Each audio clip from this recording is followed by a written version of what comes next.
시청자 여러분 안녕하십니까? JTB 아침 뉴스입니다.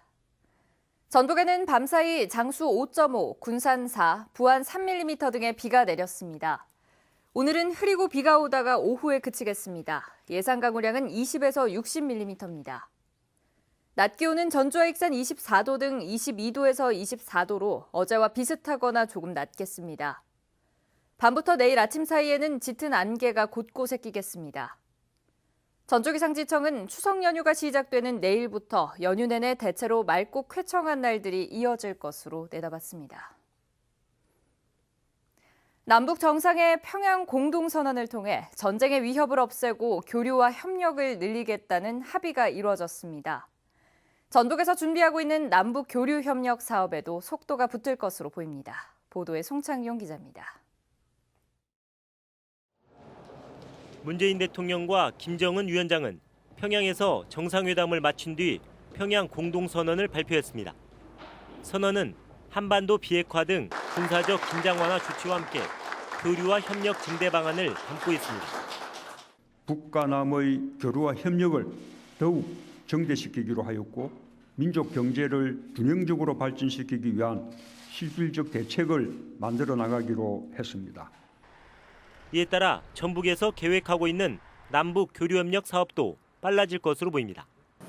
올봄 판문점 선언 이후 농축산과 산림, 문화예술 등의 분야에서 52개의 협력 사업을 발굴한 전라북도는 다음 달 5일에 남북 교류협력위원회를 열고 최종적으로 추진할 사업과 우선순위를 정하기로 했습니다. 전라북도가 가장 자신 있게 할 수 있는 사업, 또 하나는 이제 지속 가능성 있는 사업을 선정해서 우선순위에 의한 연차별 사업 계획을 만들 계획입니다. 전라북도 교육청 또한 남북 간 교사와 학생 교류를 준비하고 있습니다.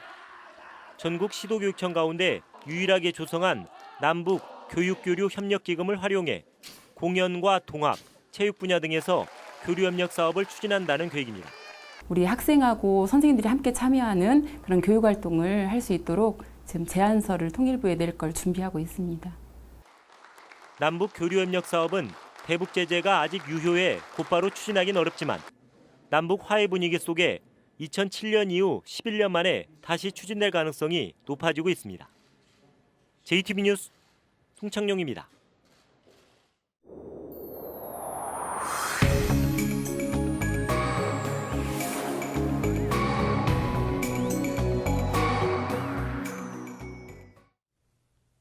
전통 수공예를 바탕으로 전주 한옥마을의 활로를 찾아보는 연속기획 순서인데요. 공예 인력을 안정적으로 배출하고 전주 공예품 전시관의 활용도를 극대화하는 게 전주 한옥마을의 최대 과제입니다. 보도에 김철 기자입니다. 전주의 전통 수공예 앞에는 공예 인력을 배출하는 교육기관이 적다는 근본적인 한계가 있습니다. 전북의 예술대학에 설치된 도예전공학과는 한 곳, 한지가 한 곳, 금속이 두 곳, 가구 디자인이 한 곳뿐입니다. 취업률 등의 문제 때문에 학과 자체가 줄어들고 있는 상황입니다. 공예학과가 축소되거나 폐과가 많이 됐어요. 자기 전공을 살려서 그 도자기라든가 목공이라든가 가는 사람들이 그런 극소수거든요.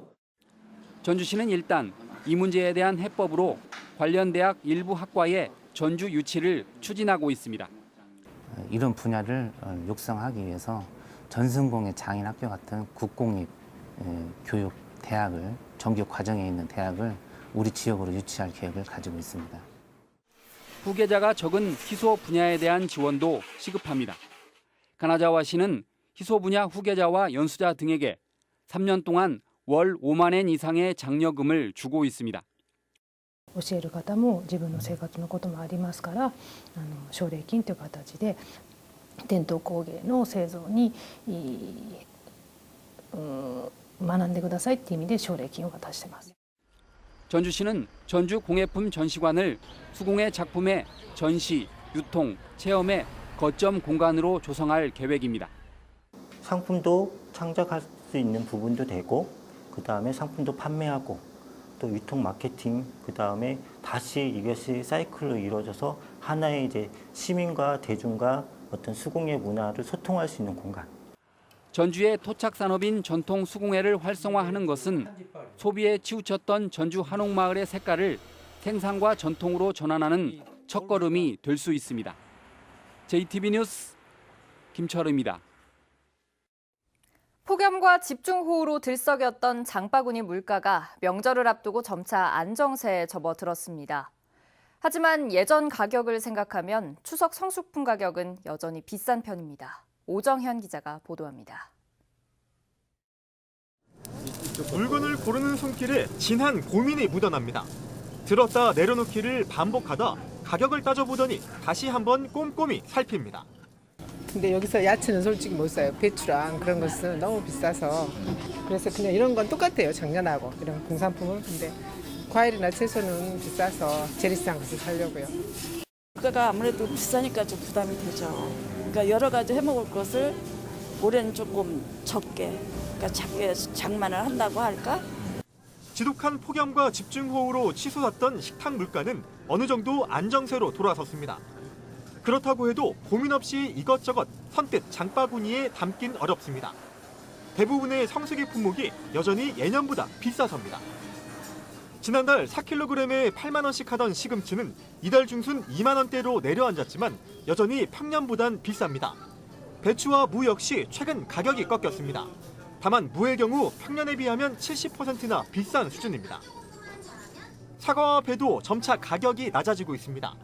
평년과 비교하면 사과는 17% 가격이 떨어졌지만 배값은 평년 대비 20% 웃돌고 있습니다. 소고기와 돼지고기, 닭고기는 소폭이지만 평년보다 비싼 가격대를 유지했습니다. 급등했던 식탁 물가는 한풀 꺾였지만 여전히 예년 수준을 웃도는 탓에 푸짐한 명절상을 꾸리기엔 소비자 부담이 여전합니다. JTB 뉴스 오정현입니다. 지난해 전국체전에서 전북선수단은 종합 11위에 머물렀는데요. 올해는 가산점을 받는 개최지의 이점을 살려서 종합 3위를 목표로 도전장을 내밀었습니다. 대진운도 나쁘지 않아서 목표 달성은 어렵지 않을 것으로 보입니다. 정원익 기자입니다. 전북에서 전국체전이 열리는 건 지난 2003년 이후 15년 만입니다. 당시 대회에서 전북선수단은 종합 3위를 기록했습니다. 안방에서 열린 1991년 대회도 마찬가지입니다. 하지만 지난해 대회에서는 종합 11위에 머무는 등 안방 대회가 아닐 경우에는 해마다 10위권을 오르내리고 있습니다. 모처럼 돌아온 안방 대회에서 전북은 47개 모든 종목에 출전하며 다시 종합 3위를 목표로 내세웠습니다.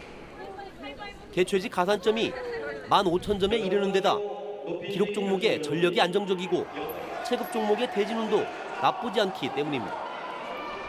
일부 단체 종목이 1, 2회전에서 어려운 상대를 만났지만 예상 전력 이상의 선전을 기대하고 있습니다. 단체 종목에서 일부 종목이 이제 우리하고 경쟁 시도인 서울 경기와 이렇게 경쟁을 하다 보니까 그런 종목에서 절반만 성공이 되더라도 이 같은 초반의 상승 분위기가 이어질 경우 내심 서울을 제치고 2위까지도 넘볼 수 있다는 계산입니다. 이번 대회는 전국 17개 시도와 해외 동포 선수단 등 역대 가장 많은 3만여 명이 출전합니다. 전북에서는 선수와 임원 1,720여 명이 출사표를 던졌습니다. JTB 뉴스 정원익입니다. 김제 시내버스 요금이 다음 달부터 단일 요금제로 개편됩니다. 내년에 고창에서는 한국 지역 독서전이 열릴 예정입니다. 나금동 기자입니다. 김제시가 다음 달부터 시내버스 단일 요금제를 적용하기로 해 복잡한 요금 체계로 인한 시민 불편이 해소될 전망입니다. 김제시는 시내버스 모든 노선에 대해 거리에 관계없이 일반인은 1,000원, 학생은 500원으로 통일하고 버스업체의 손실은 보상하기로 했습니다. 고창군이 한국지역출판문화잡지연대와 협약식을 갖고 내년에 한국지역 독서전을 고창에서 열기로 했습니다.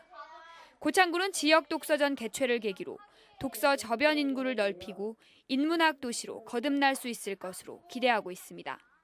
독립 신재유 선생의 판소리는 지역 출판사가 출판했기에 생명력이 있습니다. 다시 고창에서 지역 도서전으로 인문학 도시로 거듭나고자 합니다. 장수군이 추석 명절을 앞두고 전통시장에서 차례상 보기 캠페인을 가졌습니다.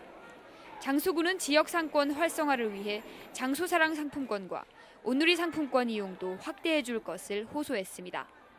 순창 공설운동장 등 8개 구장에서 전국 유소년 야구대회가 다음 달 3일까지 5일 동안 열립니다. 전국에서 82개 팀 1,300여 명이 참가하는 이번 유소년 야구대회는 조별리그전을 거쳐 결선은 토너먼트 방식으로 치러집니다. JTB 뉴스 나금동입니다. 전북 14개 시군의 시장군수협의회가 성명을 내고 국민연금공단 기금운용본부의 흔들기를 중단하라고 촉구했습니다. 협의회는 기금본부를 폄훼하는 일부 언론의 보도는 서울 만능주의에 사로잡힌 천박한 인식과 오만한 태도를 보여주는 것이라며 왜곡된 보도에 단호히 대응하겠다고 주장했습니다. 또한 공공기관의 지방 추가 이전 등 국가 균형 발전 정책이 흔들리지 않고 추진되는 데 힘을 모으겠다고 밝혔습니다. 익산 장전마을의 집단 암 발병 원인을 파악하기 위해 진행 중인 역학조사가 주민 반발로 진통을 겪고 있습니다. 익산 장전마을 주민들은 암 발병 원인으로 지목되는 인근 비료 공장이 역학조사에서 제외되는 등 환경부의 역학조사가 부실하게 진행되고 있다며 현재 역학조사팀을 배제해달라고 요구하는 등 강하게 반발하고 있습니다. 환경부는 익산 장전마을에 대한 역학조사를 올해 안에 마칠 예정이지만 주민과의 갈등으로 차질이 우려되고 있습니다. 전라도가 인천공항을 오가는 버스 노선을 추가로 인가해 준 것은 부당하다는 취지의 대법원 파기 환송 판결이 나왔습니다. 대법원 제1부는 대한관광 리무진이 불투명한 수익 구조를 감수하고 해당 노선을 운행한 데 따른 공익적 기여도를 종합적으로 고려한 뒤 중복 노선의 허용 여부를 판단해야 한다며 전라도에 손을 들어준 원심을 깨고 사건을 광주고법으로 돌려보냈습니다.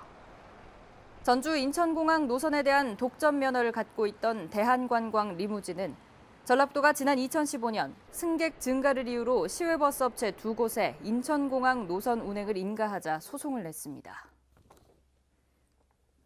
광주은행이 다음 달 JB금융지주의 완전 자회사로 편입됩니다. JB금융지주는 어제 임시주주총회를 갖고 자회사인 광주은행의 일반 주주가 갖고 있는 43.03%의 주식을 JB금융지주 주식으로 바꾸는 안을 결의했다고 공시했습니다. JB금융지주는 다음 달까지 주식 교환이 성공적으로 마무리되면 광주은행이 완전 자회사로 편입되면서 그룹 경영의 효율성이 더욱 커질 것으로 기대했습니다. 전북 지역에서 채집한 진드기에서 중증 열성 혈소판 감소 증후군인 STFS 바이러스가 검출돼 주의가 요구됩니다. 전라도 보건환경연구원은 3개 지역에서 참진드기 1,800마리를 채집해 분석한 결과 일부 진드기에서 SFTS 바이러스가 검출됐다고 밝혔습니다. 보건환경연구원은 야생 진드기를 매개로 옮겨지는 SFTS 바이러스에 감염되면 백신이 없어 치사율이 20%에 이르고 있다며 성묘 등 야외 활동을 할 경우 진드기에 노출되지 않도록 각별한 주의를 당부했습니다.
JTB 아침 뉴스를 마칩니다. 함께해 주신 여러분 고맙습니다.